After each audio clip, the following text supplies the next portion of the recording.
وَلَقَدْ يَسَّرْنَا الْقُرْآنَ لِلذِّكْرِ فَهَلْ مِن مُّدَّكِرٍ الحمد لله رب العالمين والصلاة والسلام على أشرف الأنبياء والمرسلين أما بعد فأعوذ بالله من الشيطان الرجيم من همزه ونفخه ونفثه أعوذ بالله من الشيطان الرجيم بسم الله الرحمن الرحيم ما كذب الفؤاد ما رأى أفتمارونه على ما يرى ولقد رآه نزلة أخرى عند سدرة المنتهى عندها جنة المأوى أعوذ بالله من الشيطان الرجيم ما كذب الفؤاد ما رأى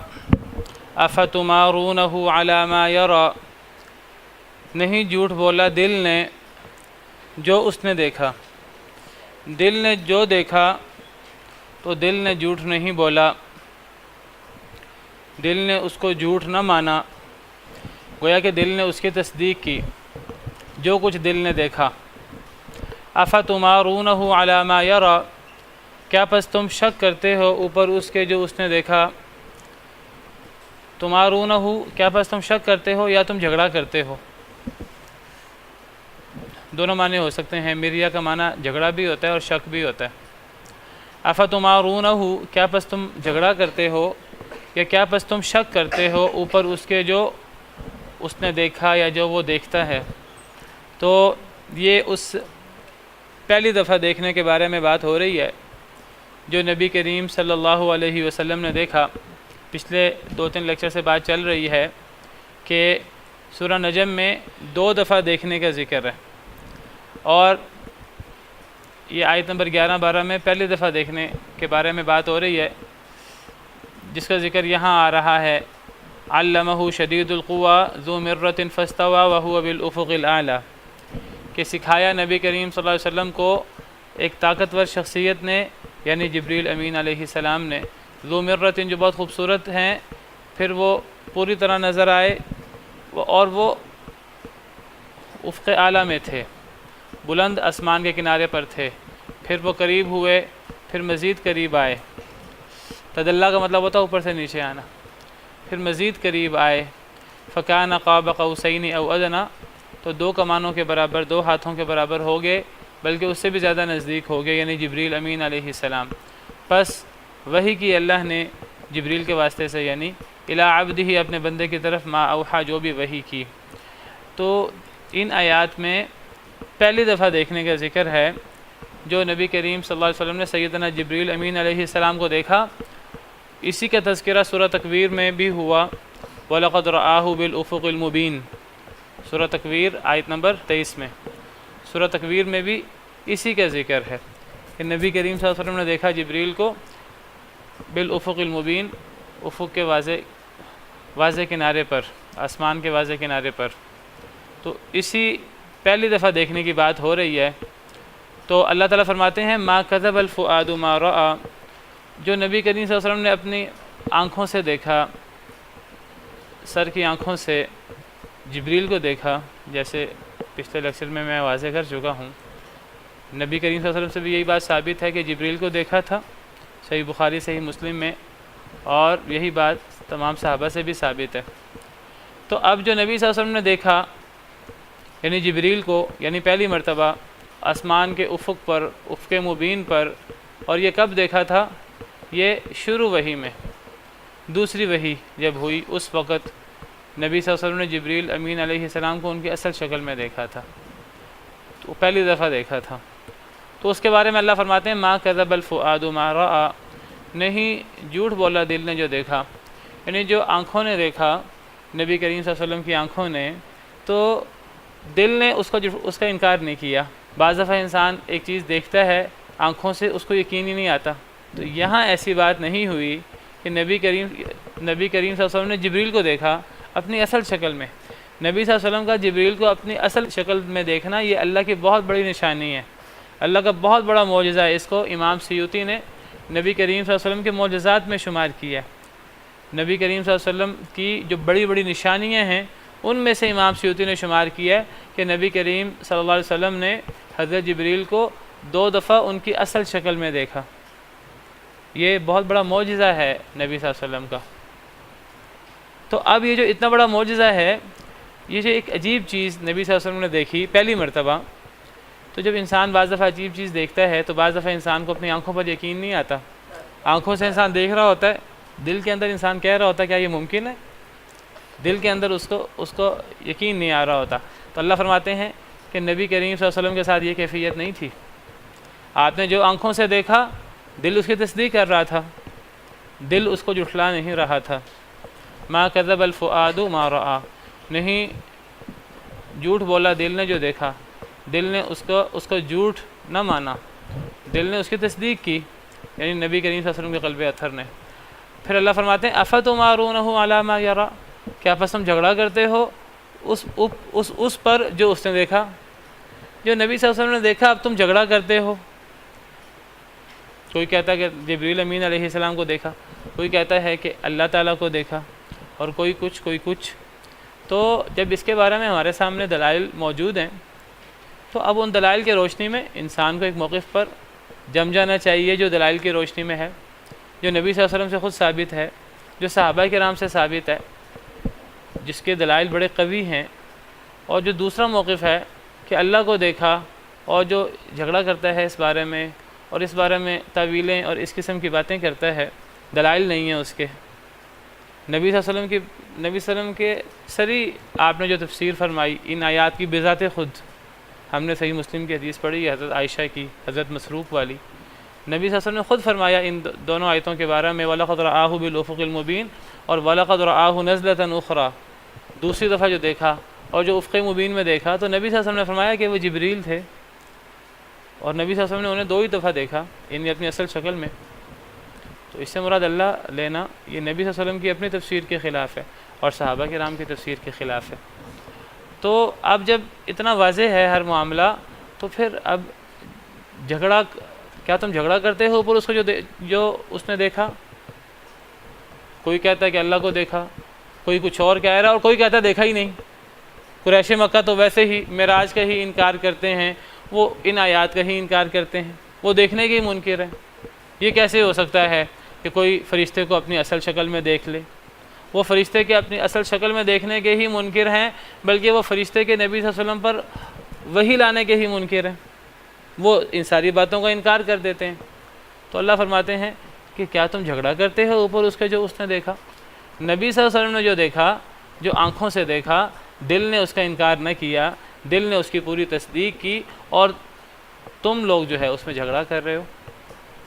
جھگڑا اس بات کو کہتے ہیں جو انسان دلائل کے خلاف موقف اپناتا ہے، انسان سرے سے انکار کر دے ہر بات کا ہی، میں مانتا ہی نہیں، یہ بھی جھگڑا ہے۔ اور ایک انسان جو صریح دلائل سے ثابت ہو رہا ہے، انسان اس کی بجائے تعویل کرے اور کوئی اور موقف بیان کرے، یہ بھی جھگڑا ہے۔ اسی لیے اللہ تعالیٰ فرماتے ہیں قرآن کریم میں کہ تم جھگڑتے رہتے ہو دنیا میں، تم جھگڑتے رہو، قیامت کے دن تم میرے پاس آؤ گے، میں تمہارے جھگڑوں کو حل کروں گا۔ جھگڑا کسے کہتے ہیں؟ جھگڑا اسے کہتے ہیں جو ایک موقف بڑا واضح ہوتا ہے، مدلل موقف ہوتا ہے، اس کے دلائل ہوتے ہیں، کوئی اس کی تعویل کرے، اس کی اپنی تفسیر کرے، کوئی اس کو ماننے سے انکار کرے۔ مثال کے طور پر نبی صلی اللہ علیہ وسلم فرماتے تھے کہ مرنے کے بعد کی زندگی ہے، قرآن کریم بھرا پڑا ہے بعث بعد الموت سے۔ اب جو نہ مانے بعث بعد الموت کو، تو یہ جھگڑا ہے۔ جو اللہ کی نافرمانی کرے گا اللہ کا عذاب آئے گا دنیا میں بھی اور آخرت میں بھی۔ آگے سے کفار مذاق اڑاتے تھے کہ یہ عذاب کب آئے گا، عذاب لے آؤ پھر اگر کوئی آنا ہے۔ اللہ کہتے ہیں یہ جھگڑا ہے، تمہارے جھگڑے اللہ قیامت کے دن حل کریں گے۔ انک میت و انہم میتون، اے نبی صلی اللہ علیہ وسلم آپ بھی فوت ہونے والے ہیں، یہ بھی فوت ہونے والے ہیں۔ ثم انکم یوم القیامت عند ربکم تختصمون، پھر تم قیامت کے دن اپنے رب کے پاس جھگڑا کرو گے اور اللہ اس جھگڑے کو حل کریں گے۔ تو بہرحال افتمارونہ علی ما یری، کیا تم جھگڑتے ہو اوپر اس کے جو اس نے دیکھا؟ جو نبی صلی اللہ علیہ وسلم نے دیکھا، اب دیکھا ہے کوئی خاص چیز، قرآن سے ثابت ہو رہا ہے۔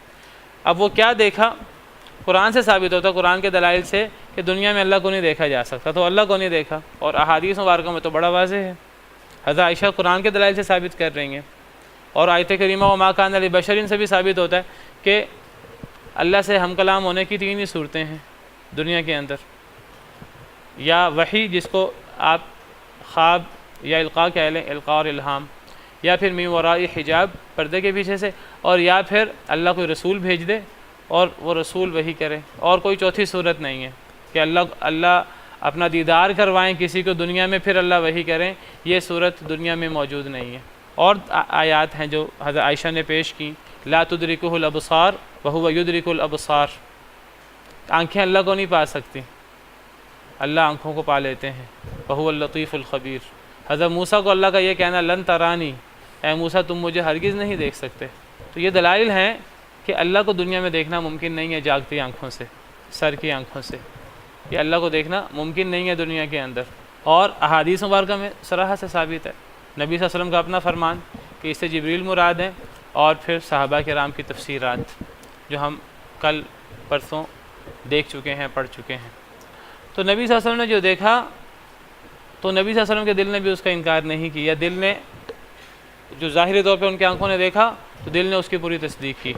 تو اس سے جبریل کو دیکھنا مراد ہے کہ نبی صلی اللہ علیہ وسلم نے جو جبریل کو دیکھا آنکھوں سے، اپنی آنکھوں سے، تو نبی صلی اللہ علیہ وسلم کے دل نے جبریل کو دیکھنے کی تردید نہیں کی، بلکہ آپ نے آنکھوں سے بھی دیکھا اور دل نے بھی اس کی تصدیق کی، یعنی جبریل کو۔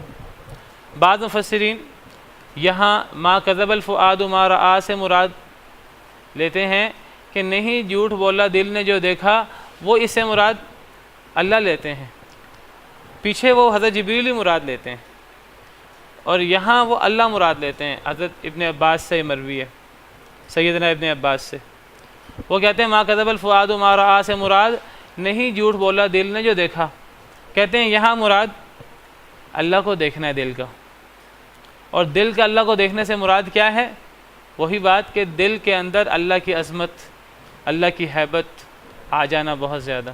اس کا انکار اہل سنہ والجماعہ کو بھی نہیں ہے۔ ایک صحابی کی تفسیر ہے، صحیح تفسیر ہے، صحیح سند سے مروی ہے سیدنا ابن عباس سے، اور سیدنا ابن عباس رضی اللہ عنہ وہ سید المفسرین ہیں، تو وہ بھی نبی صلی اللہ علیہ وسلم کے اللہ کو دیکھنے کے قائل نہیں ہیں۔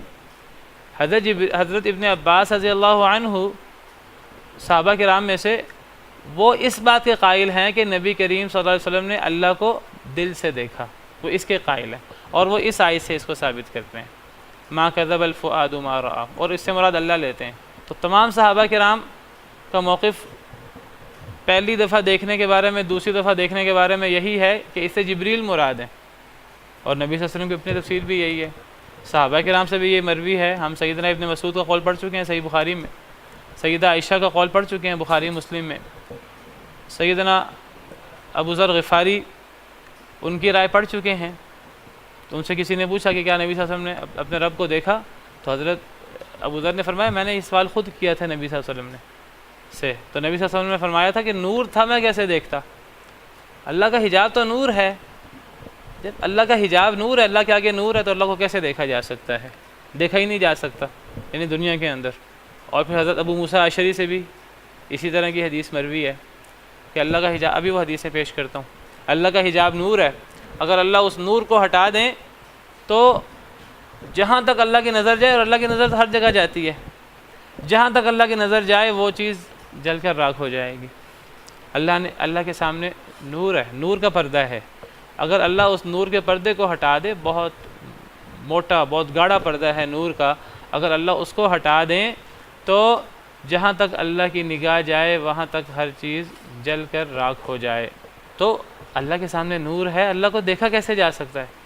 قیامت کے دن اللہ تعالیٰ یہ پردے ہٹا دیں گے، اور قیامت کے دن جہاں تک اللہ کی نظر جائے گی وہاں تک وہ چیز نہیں جلے گی، وہ اللہ تعالیٰ انتظام فرمائیں گے جیسے اللہ کی شان کو لائق ہے۔ ہم اللہ کو ایسے دیکھیں گے قیامت کے دن انشاءاللہ جیسے ہم چاند کو دیکھتے ہیں، سورج کو دیکھتے ہیں، صحیح حدیث سے ثابت ہوتا ہے، قرآن سے ثابت ہوتا ہے۔ قیامت کے دن مومنوں کا اللہ کو دیکھنا جنت میں، دنیا کی بات ہو رہی ہے۔ تمام صحابہ کی یہ رائے ہے، زیادہ سے زیادہ سیدنا ابن عباس سے مروی ہے کہ نبی صلی اللہ علیہ وسلم نے اللہ کو دیکھا، وہ اس آیت کی روشنی میں کہتے ہیں، اور وہ کہتے ہیں اللہ تعالیٰ کو نبی صلی اللہ علیہ وسلم نے دیکھا دل سے 2 مرتبہ، وہ کہتے ہیں دل سے دیکھا۔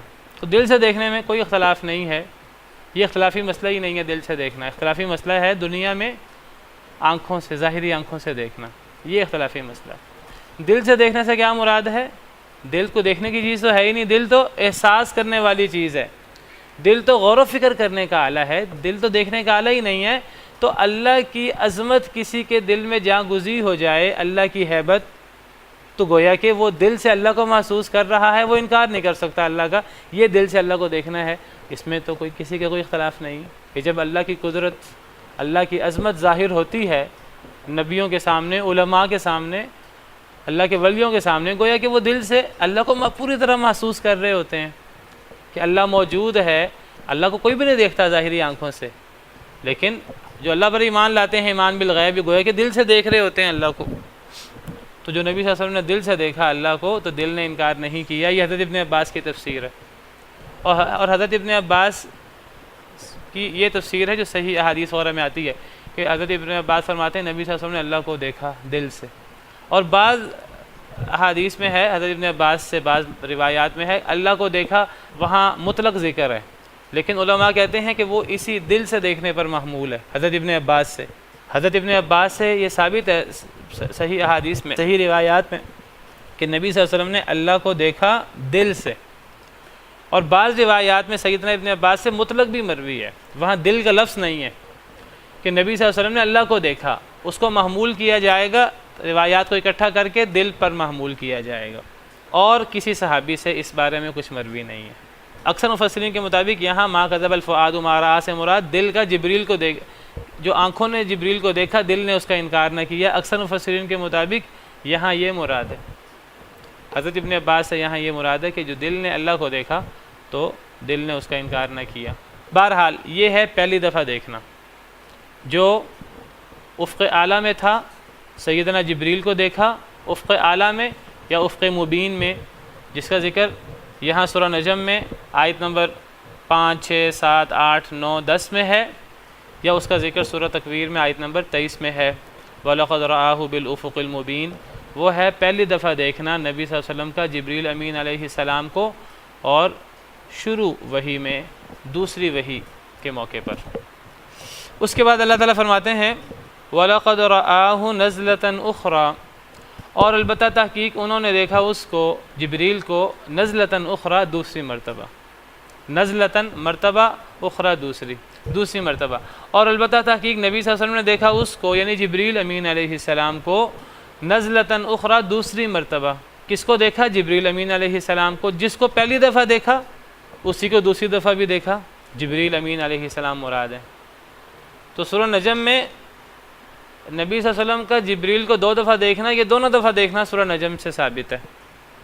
ایک سورہ نجم کی آیت نمبر 5 سے لے کے آیت نمبر 10 یا 12 تک، اور دوسرا یہ آیت نمبر 13 میں وَلَقَدْ رَآهُ نَزْلَةً أُخْرَى، یہ نبی صلی اللہ علیہ وسلم کو دوسری دفعہ دیکھنا حضرت جبریل کو مراد ہے۔ اور سورہ تکویر میں نبی صلی اللہ علیہ وسلم کا حضرت جبریل کو پہلی دفعہ دیکھنا بس وہ ثابت ہے سورہ تکویر میں۔ سورہ تکویر میں دوسری دفعہ دیکھنا ثابت نہیں ہے۔ سورہ تکویر میں ایک دفعہ دیکھنے کا ذکر ہے، وہ جبریل کو دیکھنا ہے، وہ پہلی دفعہ دیکھنا ہے۔ امام ابن کثیر کہتے ہیں سورہ تکویر میں اس لیے ایک دفعہ دیکھنے کا ذکر ہے کہ سورہ تکویر معراج سے پہلے نازل ہوئی ہے، اس لیے اس میں معراج سے پہلے جو آپ نے دیکھا تھا، ایک دفعہ دیکھا تھا، تو سورہ تکویر میں اس کا ذکر ہے۔ اور سورہ نجم میں 2 دفعہ دیکھنے کا ذکر اس لیے ہے کہ سورہ نجم معراج کے بعد نازل ہوئی ہے، اس لیے سورہ نجم میں معراج میں جو دیکھا نبی صلی اللہ علیہ وسلم نے جبریل کو دوسری مرتبہ، اس کا بھی ذکر ہے، اور جو شروع وحی میں دیکھا اس کا بھی ذکر ہے۔ تو وَلَقَدْ رَآهُ نَزْلَةً أُخْرَى، اور البتہ تحقیق دیکھا یعنی نبی صلی اللہ علیہ وسلم نے ان کو یعنی جبریل امین علیہ السلام کو نزلتاً مرتبہ اخرى دوسری۔ کہاں دیکھا؟ عند سدرۃ المنتہا، سدرۃ المنتہا کے پاس۔ سدرہ کہتے ہیں بیری کو، اور منتہا جہاں انتہا ہو جاتی ہے، جہاں ہر چیز کی انتہا ہو جاتی ہے، وہاں کوئی مخلوق اب اس کے آگے نہیں جا سکتی، وہاں انتہا ہے ہر چیز کی۔ سدرۃ المنتہا کے پاس دیکھا نبی صلی اللہ علیہ وسلم نے حضرت جبریل کو دوسری مرتبہ۔ یہ معراج کا واقعہ، معراج کے موقع پر نبی صلی اللہ علیہ وسلم نے دیکھا حضرت جبریل امین علیہ السلام کو سدرۃ المنتہا کے پاس۔ عندہا جنت المأویٰ، جس کے پاس جنت المأویٰ ہے۔ جنت المأویٰ، جنت باغ، اور المأویٰ ٹھکانہ۔ مأویٰ کہتے ہیں ٹھکانے کو جہاں کوئی رہے، تو جہاں رہنے والی جنت ہے، جنت المأویٰ ہے ایسی جنت جس میں جنتی ٹھہریں گے، بعض کہتے ہیں جنت المأوا ہے، جو قرآن کریم میں جس جنت کا ذکر ہے جگہ جگہ وہ جنت المأوا ہی ہے، کیونکہ اس میں رہائش ہوگی جنتیوں کی، اس میں جنتی اس میں ہوں گے، رہنے والے ہوں گے، تو اس کو جنت المأوا کہتے ہیں۔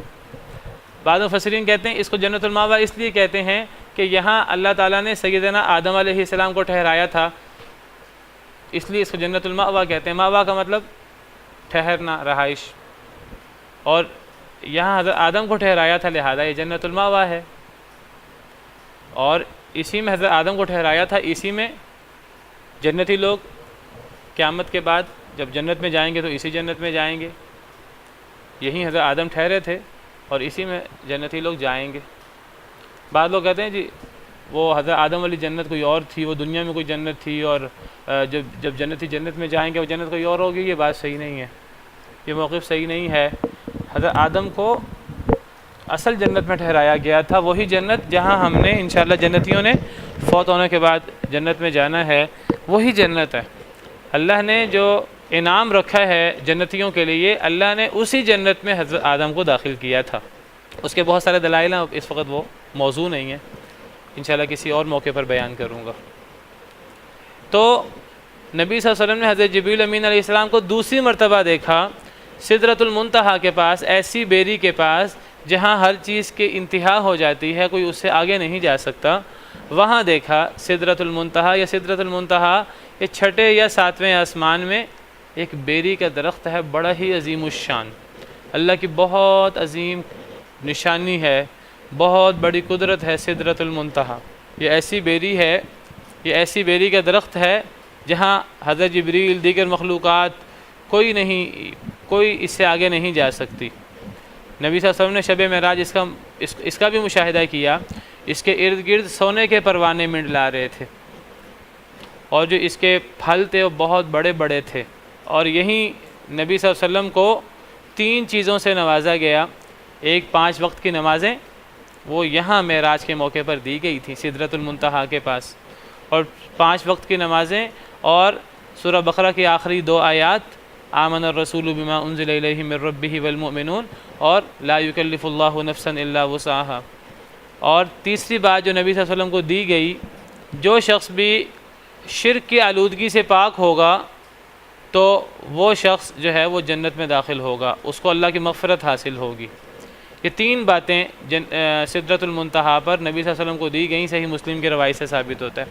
ایک نمازیں، 5 نمازیں، اور دوسری سورہ بقرہ کی آخری 2 آیتیں، اور تیسری یہ وعدہ کہ جو شرک نہیں کرتا وہ اللہ کی مغفرت کا حقدار ہوگا، جنت کا حقدار ہوگا۔ تو یہ سدرۃ المنتہا یہ بڑی عظیم بیری ہے۔ تو اس بیری کے درخت کے پاس جہاں ہر چیز کی انتہا ہو جاتی ہے، نبی صلی اللہ علیہ وسلم نے معراج کی رات حضرت جبریل کو دیکھا، اور اسی درخت کے پاس جنت المأوا ہے جہاں حضرت آدم ٹھہرے، جہاں جنتی جنت میں جب جائیں گے تو وہ وہیں جائیں گے۔ بعض کہتے ہیں جنت المأوا یہ وہ مقام ہے جہاں نیک لوگوں کی روحیں ہوتی ہیں، وہ وہاں قیام کرتی ہیں، اس لیے اس کو جنت المأوا کہتے ہیں۔ بہرحال جنت المأوا کے پاس، سدرۃ المنتہا کے پاس معراج کے رات نبی صلی اللہ علیہ وسلم نے حضرت جبریل کو ان کی اصل شکل میں دوسری مرتبہ دیکھا، اور یہ بات صریح طور پہ نبی صلی اللہ علیہ وسلم سے ثابت ہے، جس طرح ہم نے کل صحیح مسلم کی روایت میں پڑھا تھا۔ دوبارہ آپ کے سامنے وہ روایت کر دیتا ہوں صحیح مسلم کی۔ جی کل بھی ہم نے یہ حدیث پڑھی تھی، تفصیلی حدیث ہے، تو صرف میں متعلقہ جگہ بیان کرتا ہوں۔ تو حضرت عائشہ نے حضرت مسروق سے کہا کہ جو شخص یہ بات کہے کہ نبی صلی اللہ علیہ وسلم نے اللہ کو دیکھا ہے تو اس نے اللہ پر بہت بڑا جھوٹ باندھا۔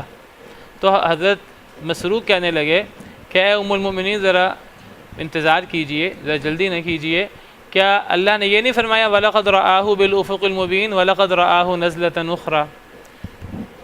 کیا یہ اس سے مراد اللہ نہیں ہے کہ نبی صلی اللہ علیہ وسلم نے اللہ کو دیکھا؟ افق مبین میں یہ سورہ تکویر کی آیت نمبر 23 ہے، اور وَلَقَدْ رَآهُ نَزْلَةً أُخْرَى یہ سورہ نجم کی آیت نمبر 13 ہے جو ہم پڑھ رہے ہیں۔ کیا ان دونوں آیتوں سے مراد نبی صلی اللہ علیہ وسلم کا اللہ کو دیکھنا نہیں ہے؟ تو حضرت عائشہ فرماتی ہیں میں پہلی ہوں کہ میں نے نبی صلی اللہ علیہ وسلم سے ان آیتوں کے بارے میں سوال کیا تھا، تو آپ نے فرمایا تھا انما ہوا جبریل، ان آیتوں سے مراد جبریل ہیں، ان دونوں آیتوں سے جبریل مراد ہیں۔ نبی صلی اللہ علیہ وسلم نے ان دونوں آیتوں میں جو دیکھنے کا ذکر ہے، کس کو دیکھا؟ وَلَقَدْ رَآهُ ہو سے مراد جبریل ہیں، وَلَقَدْ رَآهُ نَزْلَةً أُخْرَى ہو سے مراد جبریل ہیں۔ نبی صلی اللہ علیہ وسلم نے خود فرمایا، حضرت عائشہ نے سوال کیا تھا ان سے تو آپ نے فرمایا انما ہوا جبریل، اس سے مراد جبریل ہیں، نہیں میں نے دیکھا ان کو ان کی اس صورت پر جس پہ ان کو پیدا کیا گیا ہے سوائے ان 2 مرتبہ کے، میں نے انہی 2 مرتبہ تو انہیں ان کی اصل شکل میں دیکھا ہے۔ تو نبی صلی اللہ علیہ وسلم کے اپنے فرمان کے مطابق وَلَقَدْ رَآهُ نَزْلَةً أُخْرَى سے مراد حضرت جبریل ہیں، اور آپ کے اپنے فرمان کے مطابق وَلَقَدْ رَآهُ بِالْأُفُقِ الْمُبِينِ سے مراد حضرت جبریل ہیں جو پہلی دفعہ دیکھنا تھا، اور وہی مراد ہے وَهُوَ بِالْأُفُقِ الْأَعْلَىٰ سے، اور یہی سب صحابہ کرام کا موقف ہے جیسے ہم پیچھے پڑھ چکے ہیں۔ تو پہلی دفعہ دیکھنا ہو یا دوسری دفعہ دیکھنا ہو، نبی صلی اللہ علیہ وسلم نے حضرت جبریل کو دیکھا ہے ان کی اصل شکل میں۔ دنیا میں اللہ کو دیکھنا ممکن نہیں ہے، نہ کسی انسان نے دیکھا، نہ کسی فرشتے نے دیکھا، نہ کسی صحابی نے، نہ کسی ولی نے، نہ کسی نبی نے، نہ سیدنا موسیٰ علیہ السلام نے، اور نہ پیارے نبی صلی اللہ علیہ وسلم نے۔ دنیا میں کسی نے اللہ کو نہیں دیکھا۔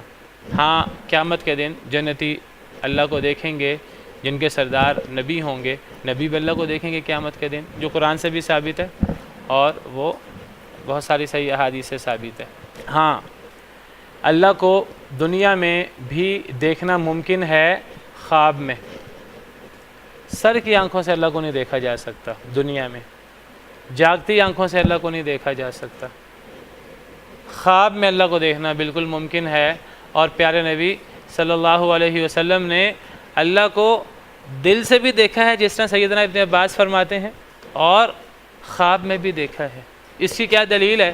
اس کی دلیل یہ صحیح حدیث ہے، ترمذی کی حدیث ہے۔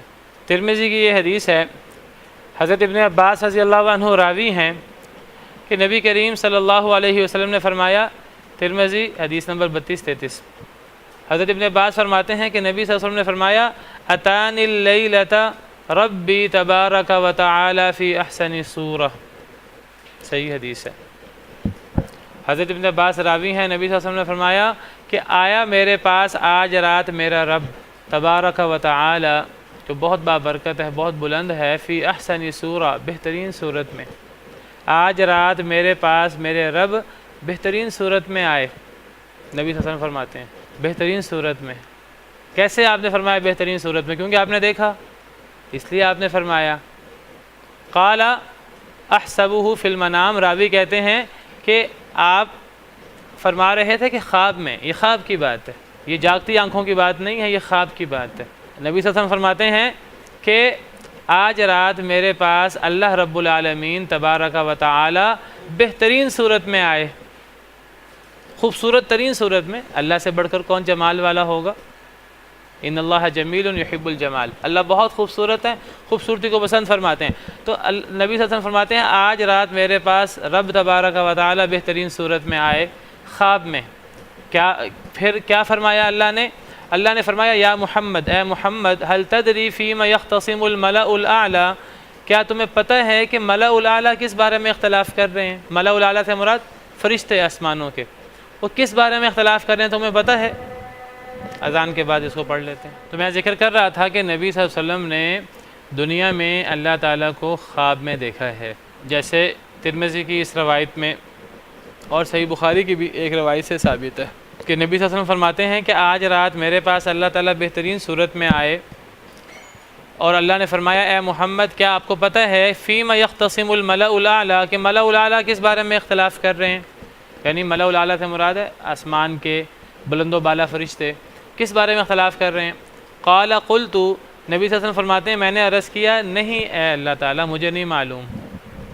قال، نبی صلی اللہ علیہ وسلم فرماتے ہیں فوضع یدہ بین کتفی، اللہ نے اپنا مبارک ہاتھ میرے 2 کندھوں کے درمیان رکھ دیا، یہاں 2 کندھوں کے درمیان، حتی وجدت بردہا بین ثدیی، حتیٰ کہ میں نے اس کی ٹھنڈک اپنے سینے میں محسوس کی۔ او قال فی نحری، یا آپ نے فرمایا اپنے سینے میں محسوس کی۔ بین ثدیی یا نحری کا ایک ہی معنی ہے۔ فعلمت ما فی السماوات و ما فی الارض، جب اللہ نے اپنا مبارک ہاتھ میرے کندھوں کے درمیان رکھا، میں نے اس کی ٹھنڈک محسوس کی، تو اس ہاتھ رکھنے کی برکت سے میں نے جو کچھ آسمانوں میں تھا، زمین میں تھا، سارا میرے سامنے عیاں ہو گیا۔ فعلمت ما فی السماوات وما فی الارض، صحیح حدیث ہے، جو کچھ آسمان میں تھا زمین میں تھا اس وقت میرے سامنے عیاں ہو گیا، میرے سامنے واضح ہو گیا، اور اس میں یہ بھی واضح ہو گیا ملأ الاعلیٰ کس بارے میں اختلاف کر رہے ہیں، کس بارے میں وہ بات چیت کر رہے ہیں آپس میں۔ اللہ نے پوچھا ہے محمد آپ کو پتہ ہے کہ ملأ الاعلیٰ کس بارے میں اختلاف کر رہے ہیں؟ آپ نے فرمایا نہیں مجھے نہیں معلوم۔ اللہ نے اپنا مبارک ہاتھ آپ صلی اللہ علیہ وسلم کے مبارک دو کندھوں کے درمیان رکھا تو نبی صلی اللہ علیہ وسلم نے اس کی ٹھنڈک اپنے سینے میں محسوس کی اور آپ کے سامنے ہر چیز واضح ہو گئی۔ قال، اللہ نے پھر پوچھا یا محمد، اے محمد صلی اللہ علیہ وسلم، هل تدری فیما یختصم الملأ الاعلیٰ، اب بتاؤ کیا تم جانتے ہو ملأ الاعلیٰ کس بارے میں اختلاف کر رہے ہیں؟ قلت، میں نے عرض کیا جی ہاں مجھے معلوم ہے، اب مجھے پتہ لگ گیا ہے۔ فی الکفارات، کفارات کے بارے میں اختلاف کر رہے ہیں۔ کفارات کیا ہے؟ آپ نے خود اس کی وضاحت فرمائی، کفارات سے مراد ہے المکث فی المساجد بعد الصلاۃ، بعد الصلوات، نماز کے بعد مسجد میں بیٹھے رہنا۔ فرشتے اختلاف کر رہے ہیں یہ کتنا بڑا عمل ہے، اس کا کتنا بڑا اجر ہے۔ کوئی بندہ نماز کے بعد اگر مسجد میں بیٹھا رہے، نماز کے بعد اللہ کا ذکر کرتا رہے، نماز کے بعد علم کے بارے میں، دین کے بارے میں، آخرت کے بارے میں، اللہ کے ڈر کے بارے میں بحث و مباحثہ کرتا رہے، نماز کے بعد مسجد میں بیٹھنا۔ فرشتے کفارات میں اختلاف کر رہے ہیں کہ کوئی کہتا ہے اتنا بڑا عمل ہے، کوئی کہتا ہے اتنا بڑا عمل ہے، اس کا اتنا بڑا درجہ ہے، تو اس سے نماز کے بعد مسجد میں بیٹھنے کی فضیلت ظاہر ہوئی۔ اور کس بارے میں فرشتے اختلاف کر رہے ہیں؟ ایک تو کفارات میں، دوسرا والمشی علی الاقدام الی الجماعات۔ اللہ نے سوال کیا، نبی صلی اللہ علیہ وسلم کو جب اللہ نے ہاتھ رکھا اپنا، نبی صلی اللہ علیہ وسلم کو علم ہو گیا۔ اب نبی صلی اللہ علیہ وسلم فرما رہے ہیں ایک تو وہ کفارات میں اختلاف کر رہے ہیں، اس کا کتنا اجر ہے، اور دوسرا کہ اگر کوئی بندہ جماعت کے لیے، با جماعت نماز کے لیے قدموں پہ چل کے جائے، فرشتے اس کے اجر کے بارے میں آپ اس میں اختلاف کر رہے ہیں، کتنا بڑا اجر ہے اس کا۔ کوئی بندہ قدموں پر چل کر جماعت کے لیے مسجد میں جائے، بہت بڑا اجر ہے۔ ہر قدم پہ نیک درجہ بلند ہوتا ہے، ہر قدم پہ گناہ معاف ہوتا ہے جتنے زیادہ قدم ہوں۔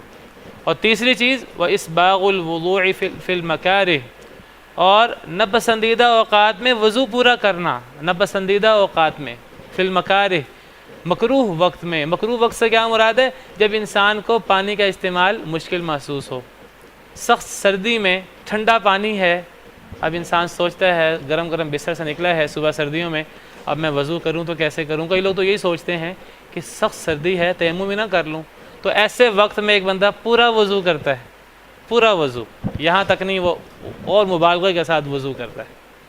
وَإِسْبَاغُ الْوُضُوءِ فِي الْمَكَارِهِ، ٹخنوں تک پاؤں دھونے کی بجائے وہ کہتا ہے میں پورا مبالغے کے ساتھ وضو کروں، مکروہ وقت میں، ایسے وقت میں جب وضو کرنا مشکل محسوس ہو۔ ان تین چیزوں کے بارے میں فرشتے اختلاف کر رہے ہیں، ان کے اجر کے بارے میں۔ یہ تین عمل بہت عظیم عمل ہے۔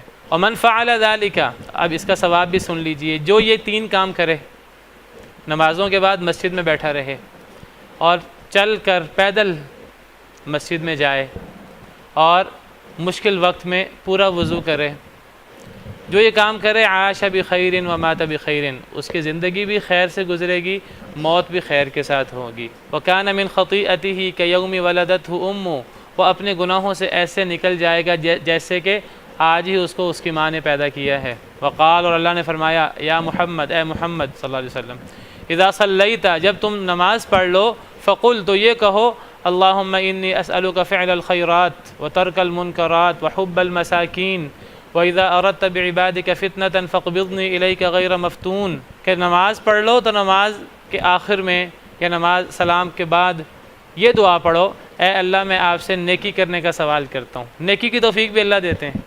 اے اللہ میں آپ سے نیک عمل کرنے کا سوال کرتا ہوں۔ وَتَرْكَ الْمُنْكَرَاتِ، اور میں آپ سے برے عمل سے بچنے کا سوال کرتا ہوں۔ برے عمل سے اللہ بچاتے ہیں چاہے نبی کیوں نہ ہو۔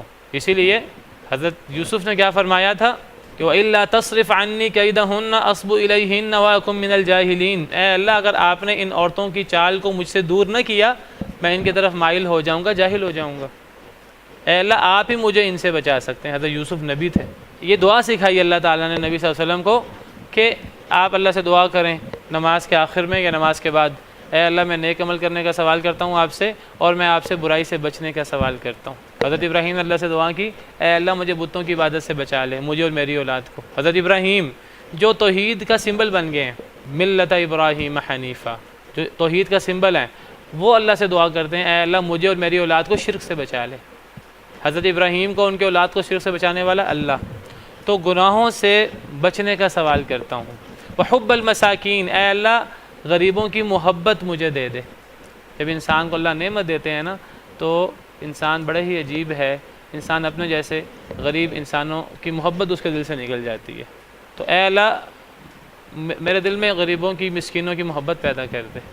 وَإِذَا أَرَدْتَ بِعِبَادِكَ فِتْنَةً، اور جب آپ ارادہ کریں اپنے بندوں کے ساتھ فتنہ کا، فَقْبِضْنِي إِلَيْكَ غَيْرَ مَفْتُونٍ، تو اے اللہ فتنہ سے پہلے مجھے فتنہ میں مبتلا ہونے سے پہلے موت دے دینا۔ فتنہ یہ تو موت سے بھی بڑی چیز ہے، یہ تو قتل سے بھی بڑا عذاب ہے۔ وَالْفِتْنَةُ أَكْبَرُ مِنَ الْقَتْلِ، فتنہ اگر آ جائے تو مجھے فتنے میں مبتلا ہونے سے پہلے مجھے موت دے دینا۔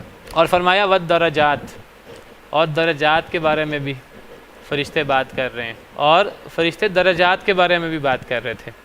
فرشتے کس بارے میں بات کر رہے تھے؟ ایک کفارات میں اور ایک درجات میں، دو چیزوں کے بارے میں فرشتے بات کر رہے تھے۔ کفارات کی پیچھے وضاحت ہو گئی۔ کفارات کیا ہے؟ کفارات سے مراد تین چیزیں ہیں، ایک تو نماز کے بعد مسجد میں بیٹھنا، اور دوسرا پیدل چل کے باجماعت نماز کے لیے جانا، اور تیسرا کہ مشکل وقت میں پورا وضو کرنا، یہ کفارات ہے۔ فرشتے ایک تو اس کے بارے میں اختلاف کر رہے تھے، اور دوسرا فرشتے اختلاف کر رہے تھے درجات کے بارے میں۔ درجات کیا ہے وہ بھی آ رہا ہے، اس سے مراد بھی تین قسم کے کام ہیں۔ فرشتے اس میں بھی اختلاف کر رہے تھے، وہ کتنا عظیم عمل ہے، فرشتے اس میں بھی اختلاف کر رہے تھے۔ ان دونوں کفارات درجات کے درمیان اللہ نے ایک دعا بھی سکھا دی، یہ دعا بھی کرنی ہے نماز کے آخر میں۔ اچھا جی، اور درجات کے بارے میں فرشتے اختلاف کر رہے تھے۔ درجات کیا ہے؟ فرمایا افشاء السلام، سلام پھیلانا، سلام کرنا، دوسروں کو سلام کا حکم دینا، سلام کی ترغیب دینا، خود بھی سلام کرنا۔ وَإِطْعَامُ الطَّعَامِ، کھانا کھلانا غریبوں کو، مسکینوں کو، عزیزوں کو۔ وَالصَّلَاةُ بِاللَّيْلِ وَالنَّاسُ نِيَامٌ، اور رات کو نماز پڑھنا جب لوگ سو رہے ہوں۔ تو ان دو چیزوں کے بارے میں فرشتے اختلاف کر رہے ہیں، ملأ الاعلیٰ جھگڑا کر رہے ہیں۔ تو یہ حدیث ہے جس میں نبی کریم صلی اللہ علیہ وسلم نے اللہ رب العالمین کو خواب میں دیکھا بہترین صورت میں۔ تو اللہ تعالیٰ کو خواب میں دیکھنا ممکن ہے دنیا میں بھی۔ اسی طرح یہ صحیح بخاری کی حدیث ہے، یہ صحیح بخاری میں کتاب التوحید میں حدیث نمبر 75-17 ہے۔ یہ حدیث معراج کی حدیث سے ملتی جلتی حدیث ہے، معراج کی حدیث سے ملتی جلتی۔ میں ملتی جلتی کیوں کہہ رہا ہوں؟ اس لیے کہ یہ معراج والی حدیث نہیں ہے۔ اگر یہ معراج والی حدیث ہو، اس حدیث میں معراج جیسی بہت سی چیزیں ہیں۔ نبی صلی اللہ علیہ وسلم کو آسمانوں کی سیر ہوئی اس حدیث میں بھی، لیکن اس حدیث کے شروع میں بھی ذکر ہے کہ یہ خواب کی بات ہے، اور اس حدیث کے آخر میں بھی ذکر ہے کہ پھر نبی صلی اللہ علیہ وسلم اپنی نیند سے جاگ اٹھے۔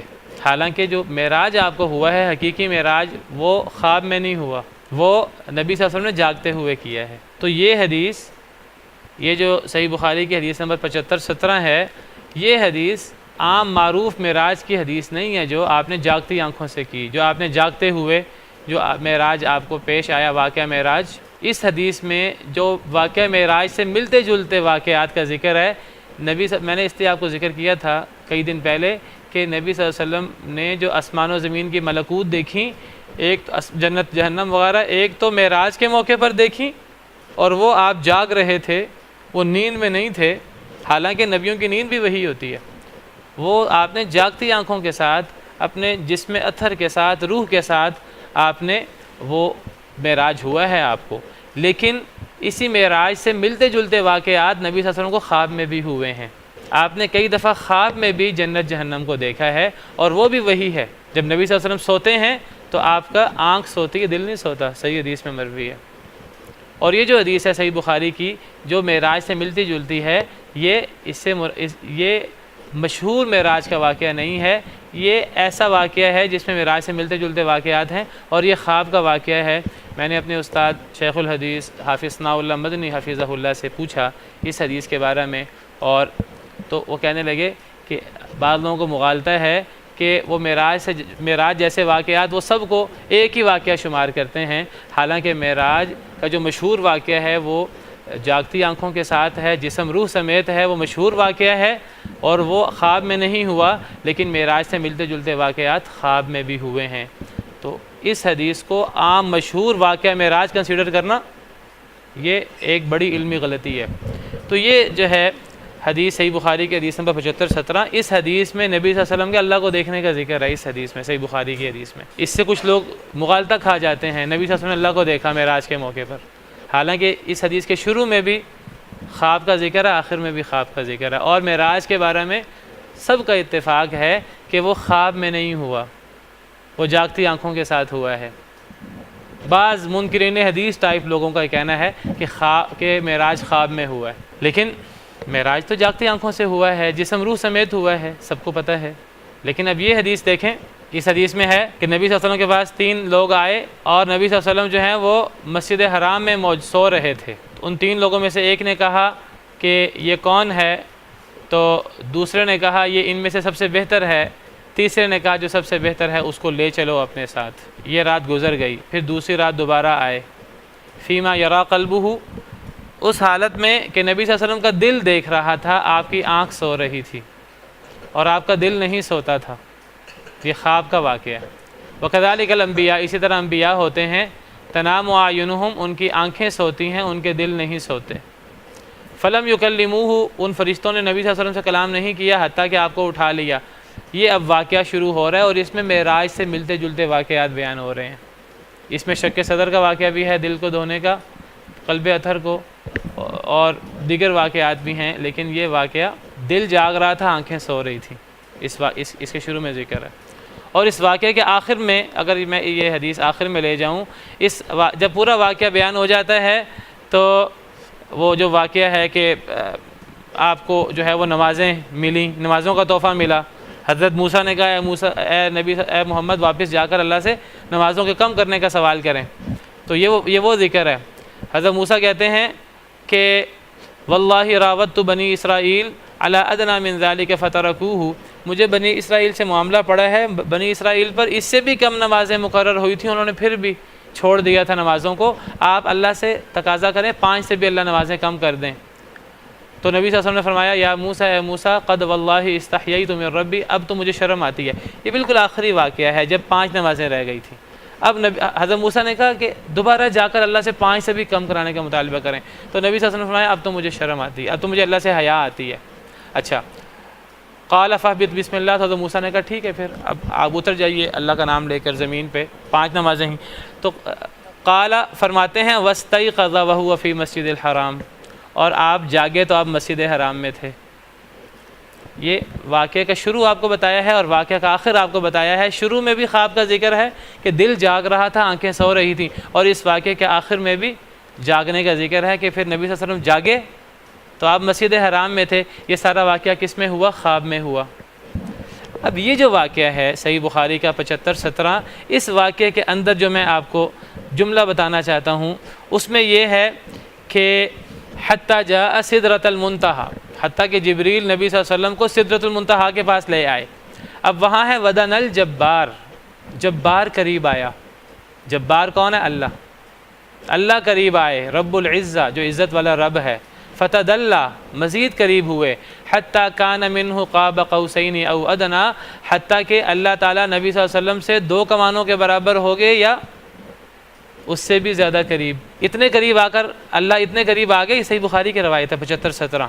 تو پھر کیا ہوا؟ فأوحى اللہ فیما اوحى الیہ، پھر اللہ نے وحی کی نبی صلی اللہ علیہ وسلم کو جو بھی وحی کی، ان وحیوں میں 50 نمازیں تھیں۔ یہ جو ٹکڑا ہے اس سے بڑی مشکل پڑی علماء کو، لوگوں کو، اس سے بہت سے لوگ استدلال کرتے ہیں دیکھو جی یہ معراج کے موقع پر تو اللہ قریب آئے تھے، اور یہ ثم دنا فتدلی سے مراد اللہ ہیں۔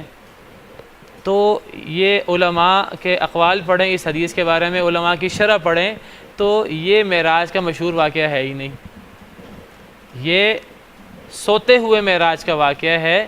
یہ معراج کا مشہور واقعہ نہیں ہے جو جسم روح سمیت ہوا تھا، جو جاگتی آنکھوں سے ہوا تھا۔ اس واقعے کے شروع میں بھی خواب کی بات ہے، اس واقعے کے آخر میں بھی خواب کی بات ہے، اور اس واقعے میں بہت سی باتیں ایسی ہیں، صرف یہی بات نہیں، جو بڑی عجیب ہیں، جو عام مشہور معراج کے واقعے سے مختلف ہیں۔ تو جو لوگ اس کو اور دیگر معراج کے واقعے کو ایک ہی سمجھتے ہیں، ان کے پاس کوئی جواب نہیں ہے ان باتوں کا۔ کیا جواب دیں ان باتوں کا؟ اور آپ مجھے بتائیے کہ اسی بات کا کیا جواب دیا جائے؟ نبی صلی اللہ علیہ وسلم خود فرما رہے ہیں کہ میں نے 2 دفعہ جبریل کو دیکھا ان کی اصل شکل میں، وہ صراحت سے آپ سے ثابت ہے صحیح مسلم میں، صحیح بخاری میں، اور یہاں صحیح بخاری میں ہی ہے کہ وہ اللہ قریب آئے۔ اس کا کیا جواب دیا جائے؟ تو اس کا یہی جواب ہے کہ یہ معراج سے ملتا جلتا واقعہ ہے، اور یہ خواب کے ساتھ ہوا تھا، اور خواب میں اللہ کو دیکھنا بالکل ممکن ہے۔ اس خواب میں بھی نبی صلی اللہ علیہ وسلم نے اللہ کو دیکھا تھا، اللہ قریب آئے تھے، اور اس خواب میں بھی نمازوں کی بات ہوئی تھی۔ اس میں بہت سی باتیں معراج کے واقعے سے ملتی جلتی ہیں، اور کئی باتوں کا معراج کے واقعے سے سری ٹکراؤ ہے جس کا کوئی جواب نہیں ہے علماء کے پاس۔ تو اس کا بہترین اس کی تشریح یہی ہے کہ یہ صحیح بخاری میں معراج کا واقعہ کئی مرتبہ ہے، 7-8 مرتبہ ہے۔ یہ واقعہ عجیب ہے، اس واقعہ کا کوئی جواب نہیں ہے، اس میں کئی چیزوں کا، اس کا ایک ہی جواب ہے کہ یہ خواب والا واقعہ ہے، یہ معراج کا مشہور واقعہ نہیں ہے۔ واللہ تعالی اعلم، وصلی اللہ وسلم علی نبینا محمد۔ ثابت ہوا کہ خواب میں اللہ کو دیکھنا ممکن ہے، اور اس حدیث میں بھی خواب میں نبی صلی اللہ علیہ وسلم نے اللہ کو دیکھا۔ یہ معراج سے ملتی جلتی حدیث ہے، بلکہ اس حدیث کے شروع میں تو ہے کہ یہ واقعہ نبی صلی اللہ علیہ وسلم کے نبی بننے سے پہلے کا ہے۔ اس واقعے کے شروع میں یہ بھی اشارہ ہے۔ اگر آپ حدیث کے شروع میں دیکھیں تو انہ جاءہ ثلاثۃ نفر قبل ان یوحی الیہ، نبی صلی اللہ علیہ وسلم کے پاس 3 لوگ آئے اس سے پہلے کہ آپ پر وحی ہوئی۔ اس سے محسوس ہوتا ہے یہ آپ کے نبی بننے سے کچھ پہلے کا واقعہ ہے۔ آپ کو نبی بننے سے 6 مہینے پہلے سے خواب آنا شروع ہو گئے تھے۔ اب یہ بڑی عجیب بات ہے، کیا واقعہ معراج نبی بننے سے پہلے ہوا ہے؟ اس واقعے میں کئی ایسی چیزیں جن کا جواب دینا ممکن نہیں ہے اگر اس کو معروف واقعہ معراج سمجھا جائے، اور اس میں خواب کا ذکر ہے۔ کیا واقعہ معراج خواب میں ہوا ہے؟ شروع میں بھی آخر میں بھی۔ اس میں اللہ کے دیکھنے کا ذکر ہے، یہ دیگر احادیث کے مخالف ہے۔ تو بہرحال اس میں کئی چیزیں ایسی ہیں جن کا جواب دینا ممکن نہیں جب تک اس کی یہ توجیہ نہ کی جائے یہ مشہور واقعہ معراج نہیں ہے، یہ کوئی اور واقعہ ہے جو خواب میں ہوا۔ اللہ تعالی اعلم، وصلی اللہ وسلم علی برحمه تحلو الحياة شوقا